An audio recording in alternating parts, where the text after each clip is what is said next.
پیارے مدنی منوں، آج ہم آپ کو ایک دلچسپ کہانی سناتے ہیں جس کا نام ہے عقل مند پرندہ۔ ایک دفعہ کا ذکر ہے کہ کسی گاؤں میں ایک شکاری رہتا تھا اور وہ روز شکار کر کے اپنے اور اپنے بچوں کا پیٹ پالتا۔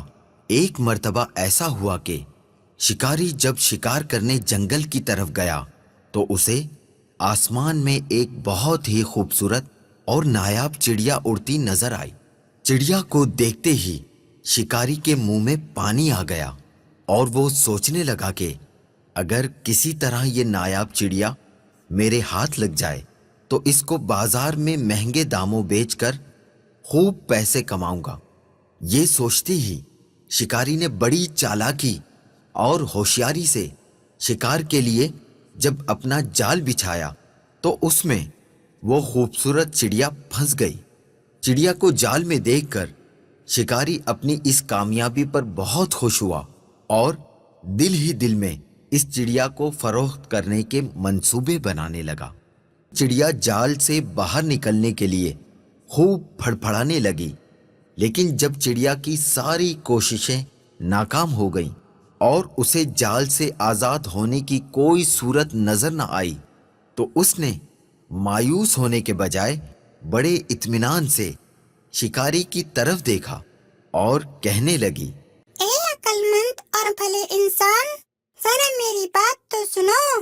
مجھ چھوٹی اور ننھی سی چڑیا کو پکڑ کر آپ کو کوئی فائدہ نہیں ہونے والا، کیونکہ اگر تم مجھے ذبح بھی کرتے ہو تو میرے تھوڑے سے گوشت اور گنتی کے چند نرم و نازک ہڈیوں سے تمہارا کیا بنے گا؟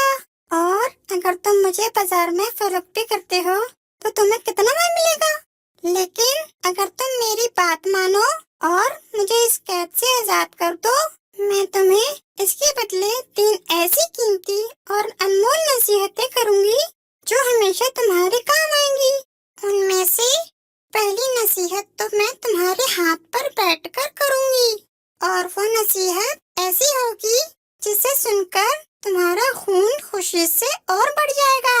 اور دوسری نصیحت دیوار پر بیٹھ کے کروں گی جو بہت ہی اعلیٰ اور کارآمد ہوگی۔ اس کے بعد تیسری اور آخری نصیحت درخت کی شاخ پر بیٹھ کر کروں گی۔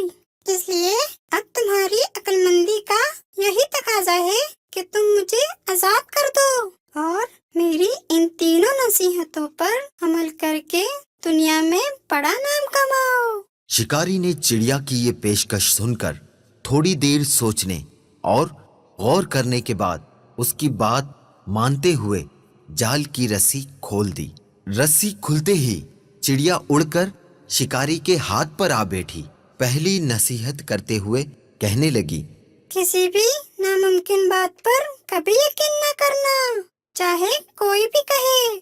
یہ کہہ کر چڑیا اپنے وعدے کے مطابق پھر سے اڑی اور دیوار پر جا بیٹھی۔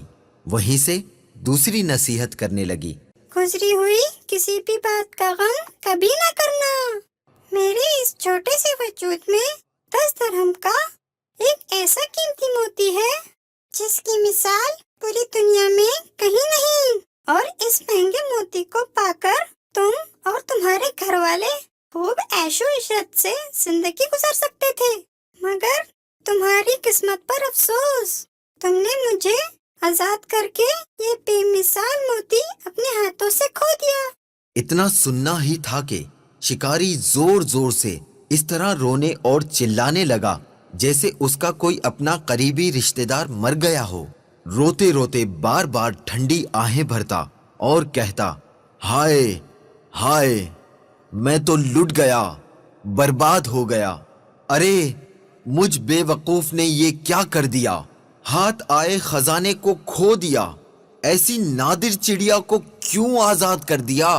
شکاری جب خوب رو دھو چکا تب چڑیا نے اسے مخاطب کرتے ہوئے کہا، ارے بے وقوف اور احمق شکاری، میں نے پہلے ہی تمہیں نصیحتیں کرتی تھی کہ گزری ہوئی بات کا غم نہ کرنا۔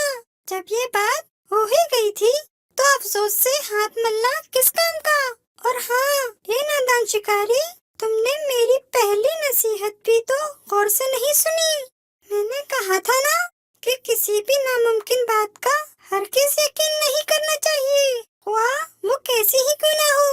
اب ذرا عقل سے کام لو اور دیکھو تو صحیح، مجھ ننھی سی جان کا پورا وجود 3 درہم سے زیادہ کا نہیں ہے، تو پھر 10 درہم کا موتی میرے چھوٹے سے وجود میں کیسے آ سکتا ہے؟ بے شک کہتی تو تم ٹھیک ہی ہو، اے ننھی منی سی چڑیا، وہ تیسری نصیحت تو بتاتی جاؤ۔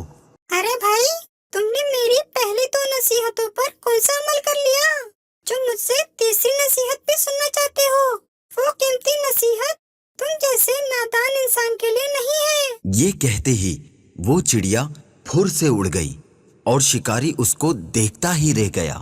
پیارے مدنی منو، دیکھا آپ نے وہ ننھی سی چڑیا کیسے اپنی دانائی یعنی عقل مندی سے اس شکاری سے اپنی جان بچانے میں کامیاب ہو گئی۔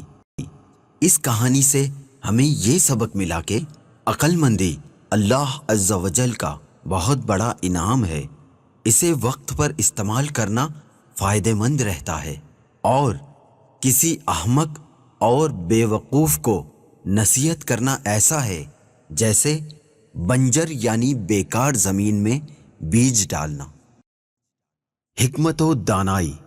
حضرت سیدنا ابو ہریرہ رضی اللہ تعالی عنہ سے روایت ہے کہ شہنشاہ مدینہ قرار قلب و سینہ صاحب معطر پسینہ فیض گنجینہ صلی اللہ تعالی علیہ وآلہ وسلم نے ارشاد فرمایا کہ حکمت مومن کا گمشدہ خزانہ ہے، لہٰذا مومن اسے جہاں پائے وہیں اس کا زیادہ حقدار ہے۔